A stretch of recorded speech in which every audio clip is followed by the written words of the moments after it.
Guys, how you doing? I'm back with another client. You know it's your boy Mr. Shaw. Tole client la. So uzozisho ubhuti ukuthi ubani igama and uvelaphi. Then bese siyakhuluma because kimi uthi ufuna ukukhuluma ngempilo. Ngicabanga ukuthi impilo yamravaza. Uyabona? Imphethe kabi le. Imnika divorce.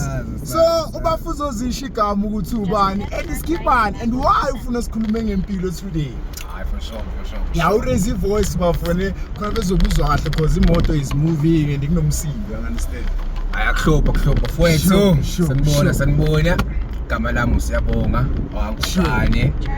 Amwane phethe Friday Natal mfethu. Yayibona Friday.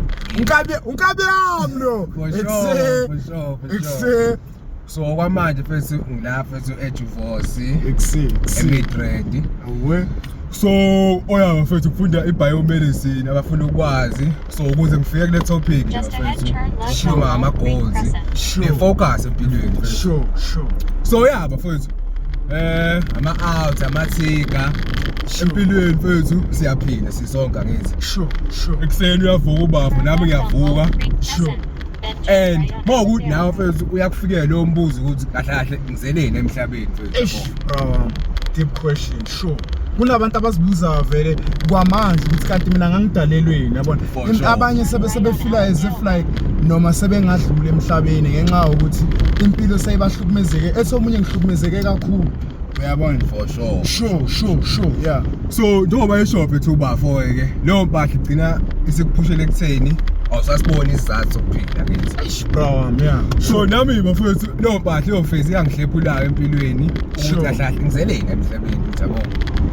so ngizoshola leyo mpahla ukuthi okay hambani kahle yeah sure so bafethu mina ngikhulele khona eFriday ngikhuliswe under ishandisi ethi emhlabeni wonke umuntu une purpose bafethu that's deep so sure lo mpahla akusinto encane ikutshela ukuthi uzeleni emhlabeni uzokwenza sure khona mawukuthi uyaphambuka nayo uzokwazi ukubuyisela ekutheni sure yeah ukuze sifike lapho sifuna ukufika khona kumele senze njani so i-purpose bafethu and then into ebalekile ungayithola i-purpose yabo ube nayo into ebalekile yo what is he doing lo mjili what is he doing ayakuhlupa bese siyaphila yeah sure yeah so usunayo i-purpose into ebalekile ukuthi i-focus yeah sure ayihlale kwi-purpose ayingahlali kumuntu yeah sure ayingahlali izinto zasemhlabeni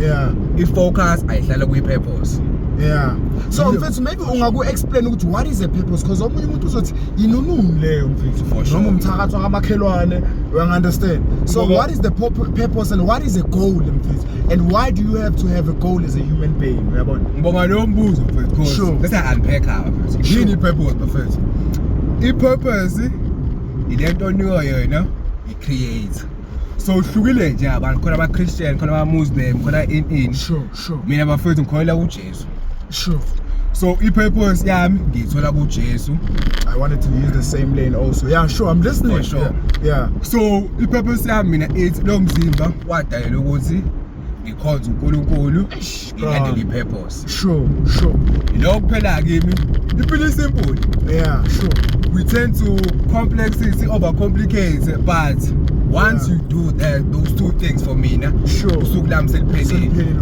okuye nokuya ama-extra engiphiwa wona umhlaba noNkulunkulu sure but okwami ukuthi ngizeleni emhlabeni yikho lokho sure so bafethu isikhona-ke i-purpose i-focus ayihlale kuyo ekuseni yeah sure purpose emini engikhathele i-purpose ebusuku mawufika endlini qeda kusebenza usuku olunzima yeah sure purpose yeah sure ngalokhu i-complicate izinto eyiningi yeah sure phela siya-enjoy emhlabeni but i-focus yakho ihlale kuyo ungalose i-focus I'll say I'm sure with purpose I'm listening yeah every single day ekuseni mawufika lo mbuzo uhlase ungawuyeki ukuthi lo mbuzo overpower yeah mawufika kuhlasele kodwa engitshela ukuthi ngizeleni emhlabeni kahle hle uyabatshela mfethu ukuthi elifeini kuyohlezi kunama challenges, it's just that wena kumele ube ne purpose and ama challenges wakho uwaface ngendlela egrand.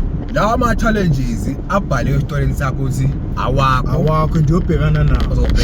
Sure, I'm with you. Yeah, wena njengomuntu okwazi ukufocus on your purpose uzoyibeka kwama challenges because impilo leyo, where do you keep your focus at?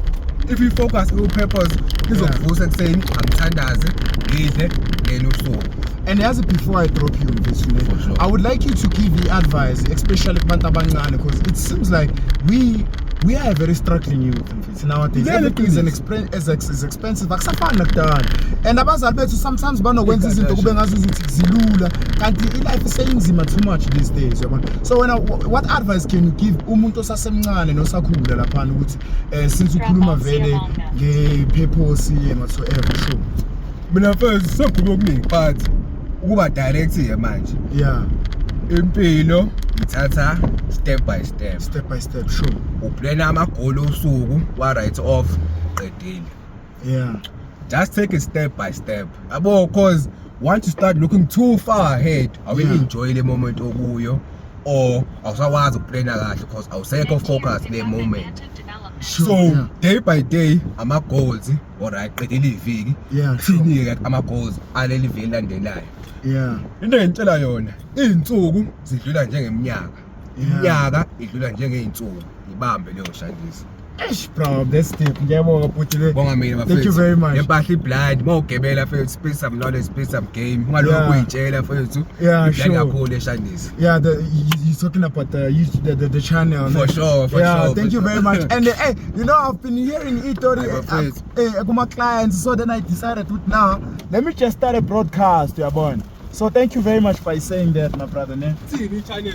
Oh, the channel is It's Josie.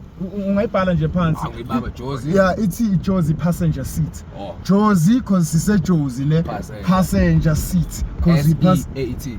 Yeah, S-E-A-E-T. Sure.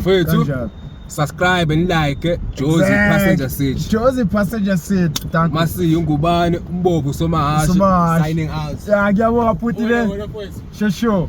Sekakhulumile ubhoti lana bafethu. Uthi ubhoti kumele ube ne goal, uyabona? Elifeini, uyabona? Uthi kumele ube ne goal, uphinde futhi ube na this thing, what do we call this? I-purpose elifeini yakho.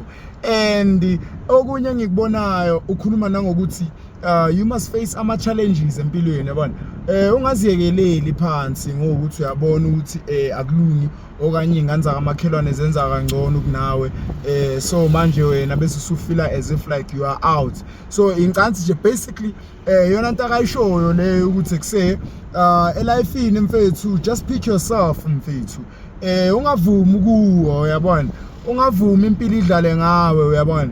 So I hope ukuthi manje now sewuzohlala phansi ubhala ukuthi kuse nansi goal yami, nansi purpose, you understand? Then you push through that mfethu and penetrate i-game, because mina I also believe that in life sisegamini, uyabona. So it depends ukuthi wena which side you at. Are you at the winning side or are you at the losing side?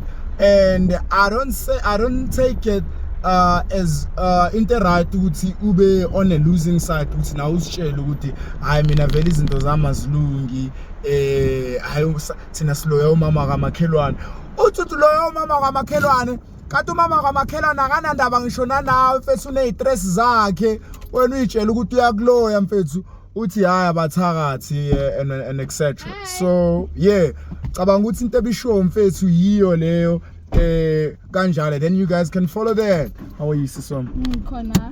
Khona Siswami yazi ngenza i-broadcast ne, so bekunomfethu le my last client besenza i-video, you understand? Oh, that's nice. Yeah, so also you too, if you want to say something we can continue there, because podcast it's Josie passenger seat. We talk about anything, whatever. Mercedes. So whatever you want to talk about it, we can just edit there. Yeah. So what would you like to tell abantu emakhaya and maybe the experience or whatsoever that you faced in life? And then we continue from there. You don't know. When know. ayikita ongoyifacea elifini Regarding what? anything nje elifini okanye experience or stories that you've heard elifini noma lesson, the hard lesson that you've ever learned, or something that you've done in your life was just no, I will never do this thing in my life. Never trust people. Okay, fine, we're starting there. Okay, my friends, it's your boy Umluleki. Okay, they're calling me Mr. Show because you know I always say show.